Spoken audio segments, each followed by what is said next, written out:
전체 예배가 아름답고 향기롭습니다만은 특별히 오늘 찬양대가 규모에 비해서는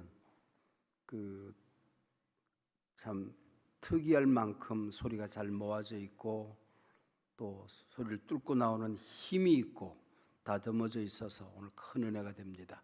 감사합니다. 우리 성도님들 한 사람 한 사람이 금년 한 해 동안 어떻게 존귀한 삶을 살 수 있을 것인가? 그것은 우리가 얼마나 존귀한 존재인가 하는 것을 깨닫고 그 존재에 집중하여 살아가는 길밖에 없다. 그렇게 생각하고 또 그것이 성경의 소중한 교훈입니다. 신안군 정도 앞바다에 언젠가부터 파도가 출렁이면 크고 작은 조그만한 그릇들이 하나씩 올라와요. 그러면 동네 아이들이 몰려가서 우리 할아버지, 우리 조상님네를 잡아먹은 귀신이라고 배를 타고 왔다가 배가 뒤집혀질 때가 심심찮게 있었거든요. 그래서 돌을 들고 멀리서 그 그릇을 깹니다. 그릇이 깨지지 않으면 큰아이가 큰 돌을 들고 들어가서 그 그릇을 박살을 내요. 그리고 남 동네 아이들이 그 그릇을 갖다 버리고는 귀신 잡았다, 귀신 잡았다 그러고 노는 겁니다. 바닷가에서. 그 마을에 29살 먹은 조금 모자란 아이가 있었어요. 이름도 모릅니다. 모든 사람들이 그 아이를 팔푼이라고 부릅니다. 친구들이 초등학교 아이들이에요. 아침에 아이들이 학교 가고 나면은 친구가 없으니까 혼자 놀아요. 아침을 먹고 바닷가로 걸어 나갑니다. 룰루룰루루 룰루룰루루 나가는데 펑퍼짐한 그릇이 하나 올라와 있거든요. 이놈을 모르니까 그 그릇을 들고 집으로 들고 왔어요. 엄마, 나 그릇 하나 두었다. 그릇 하나 두었다. 그 왜 들고 와?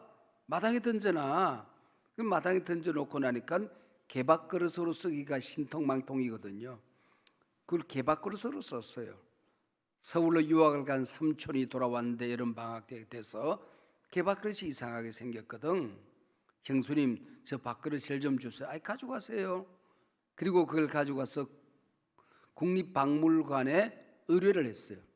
그랬더니 그 그릇 하나가 신안군에 있는 제일 좋은 아파트, 제일 큰 아파트만큼 비싸더라, 그런 얘기예요. 그릇 하나가. 이거 어디서 주웠냐? 어디서 가져왔냐? 이만큼 저만큼 얘기를 했죠. 그랬더니 그 다음날 순식간에 와서 새끼줄을 치고 탐사를 시작했습니다. 지금부터 5, 6년쯤 되나요? 700년 전에 중국 저장성에서 일본 하카다항으로 가는 배가 신안 앞바다에서 파도를 만나 자초하고 가라앉은 겁니다. 그래서 배가 조금 부셔지고 하니까 그릇이 하나씩 올라왔던 것이죠. 작년 여름에 거기서 발굴된 그릇들과 그 태산 같은 동전들을 전시한 적이 있습니다. 제가 그 전시장에 갔는데 어마어마한 중국, 일본, 한국의 도자기들이 전시되어 있었습니다. 똑같은 그릇이에요. 누군가 던진 말 한마디 때문에, 누군가의 관계가 깨진 것 때문에, 어디서부터 받은 상처 때문에 자신의 영혼의 그릇이 박살난 사람들이 오늘 우리 시대에 허다하게 있더라는 거죠. 부셔지지는 않았는데 자기 인생을 개밥그릇처럼 쓰는 사람들이 있어요. 신앙생활을 하면서도 한 번 예배를 드려도, 찬송 한 번을 불러도, 기도 한 번을 해도 그냥 개밥그릇처럼 적당히 아무렇게나 살아가는 사람들이 없지 않더라는 거죠. 그러나 우리 한 사람 한 사람은 세상 어떤 것보다도 값진 신기한 보물이라고 하는 것이죠. 그걸 어떻게 알 수 있습니까? 내가 나를 볼 때에 창조의 눈으로 나를 보면 신묘막측하다고 그랬거든. 하나님이 만드신 바라 그랬습니다. 이 만드신 바라고 번역이 됐습니다마는 존귀한 보물이다, 그런 뜻입니다. 하나님이 직접 만든 존귀한 보물이다, 그렇게 말하고 있는 겁니다. 그리고 십자가의 눈으로 나를 보면 하나님은 우리 한 사람 한 사람을 사랑하시는데 천하의 사랑할 대상이라고는 나 하나밖에 없는 것처럼 사랑하신단 말이에요. 여러분, 이거 하나 100만 원 줬으면 100만 원짜리잖아요. 이거 하나 500만 원 줬으면 500만 원짜리잖아요. 나 하나 사기 위해서 얼마만한 값을 지불했어요? 독생자 예수 그리스도를 죽이고 나를 하나님의 자녀로 얻었단 말이에요. 우리는 얼마짜리? 예수짜리. 예수짜리 인생이란 말이죠. 십자가의 눈으로 나를 보면 누구도 나를 함부로 대할 수가 없는 것입니다. 내가 나를 생각할 때에 적당히 나를 생각할 수 없는 존재라고 하는 것입니다. 그 십자가의 눈이라고 하는 것이거든요. 다른 종교가 흉내낼 수 없는 기독교만의 진리, 사실이 있습니다. 그게 뭡니까? 첫 번째는 창조예요. 창조가 없는 종교는 구원을 말할 수 없고 내세를 말할 자격이 없는 거거든요. 그리고 다른 종교가 흉내낼 수 없는 게 부활입니다. 다른 모든 교주는 죽어서 지금 썩어 있어요. 먼지가 되었어요. 근데 우리 예수님만 부활하셨거든요. 부활이 없는 종교가 어떻게 구원을 말합니까? 또 한 가지가 있습니다. 예수님께서 마지막에 제자들을 모아놓고 마지막 유월절 만찬, 최초의 성찬 성례절을 집례하면서 이제 예수님이 성찬하실 거예요. 하나님 곁으로 돌아가신단 말이죠. 그때에 마지막 한마디 한다면 어떤 말을 할 것 같아요? 야, 너 나를 사랑해야 된다. 교회 잘 섬겨야 된다. 죽도록 충성해야 된다. 내가 가르쳐준 대로 제대로 살고 제대로 교회를 섬겨야 된다. 그래야 될 것 같은데 우리 예수님은 마지막 말씀을 나를 먹으라 그랬어요. 나를 마시라. 여러분, 이런 종교가 세상에 어디 있겠어요? 하나님의 독생자 예수 그리스도를 먹고 마시는 종교가 나라고 하는 것입니다. 우리가 영접하는 자 곧 그 이름을 믿는 자들에게 하나님의 자녀가 되는 권세를 주셨거든요. 우리가 믿음으로 예수님을 모셔요. 그런데 한 걸음 더 나가서 우리가 그 예수님을 먹는단 말이죠. 이게 얼마나 신비한 건지 몰라요. 이것 때문에 초대교회는 사람을 먹는다, 인육을 먹는다고 해서 수많은 사람들이 선교회에 갔습니다. 예수님을 먹고 마시는 종교라고 하는 것입니다. 이 안에 예수님이 계시거든요. 이 살에, 이 언어에, 이 생각에, 심장에, 피에 우리 예수님을 먹고 마신 사람들이거든요. 초대교회에 그 조사가 있었습니다. 그러니까 선교사님들이 우리말이 서투니까 선교사님 곁에서 전도사님 역할도 하고 또 사찰 역할도 하고 장로님 역할도 했던 분이 조사입니다. 근데 조사가 교회를 섬기다 보니까 뭐 별것 아닌데 휘말려서 상처를 받고 교회를 떠났어요. 교회를 안 나가는 겁니다. 주일날 댕그랑 댕 종을 치는데도 이 조사가 술집에 앉아서, 마을에 막걸리 집에 앉아서 술을 마시고 앉아요. 혼자서 평상에 앉아가지고 마시고 앉았는 거예요. 마침 그날따라 무당이 그 술집에 와서 사람들이 점을 보고 푸닥거리를 하는 거예요. 댕가 푸닥거리를 하는 거예요. 손에다가 물통을 들고 작두 위에서 펄쩍펄쩍 뛰는 거예요. 근데 그날따라 한번 펄쩍 뛰더니 물을 폭 썩고 땅바닥에 벌벌벌벌 기어다니는 거예요. 그러면서 하는 말이, 여기에 예수 믿는 사람이 한 사람이 있는데 좀 가달라고, 나가달라고. 구슬할 수가 없다고. 사람들이 누군가 두리번 그래. 조사가 그 얘기를 듣고 나는 아니겠지. 나는 교회를 떠났는데, 하나님을 버렸는데, 나는 배신자인데, 그리고 술을 한 잔 더 하고 마셨어요. 근데 이게 벌벌벌벌 무당이 기어오더니 그 조사가 술 마시는 평상 밑에 앉아가지고 비는 거야. 가달라고. 쫓겨났어요. 쫓겨나서 가만히 생각하니까 나는 교회를 떠났는데, 나는 하나님을 버렸는데, 그럼 하나님은 나를 안 버렸다는 말인가? 하나님은 나를 아직도 사랑한다는 말인가? 내 안에 하나님이 계시다는 말인가? 그래서 땅바닥에 펄썩 주저앉아 엉엉 울고 술 취한 채로 교회로 간 거야. 주일날 예배가 다 끝나는 시간에. 그리고 더 죽도록 충성했다, 그런 얘기예요. 나의 행동 여하에 상관없이, 나의 공로 여하에 상관없이, 내 선행 여하에 상관없이 이 안에 예수님이 계십니다. 할렐루야. 하나님이 함께 계십니다. 할렐루야. 성령님이 임재해 계십니다.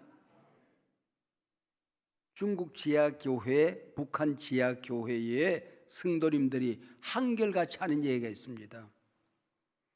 왜 너 그렇게 죽을 고생하고 지하에서 예수 믿느냐 그랬더니 내가 하는 게 아니라고, 내가 믿는 게 아니라고, 한 번 내 안에 오신 예수님이 안 나가는 걸 어떡하냐고.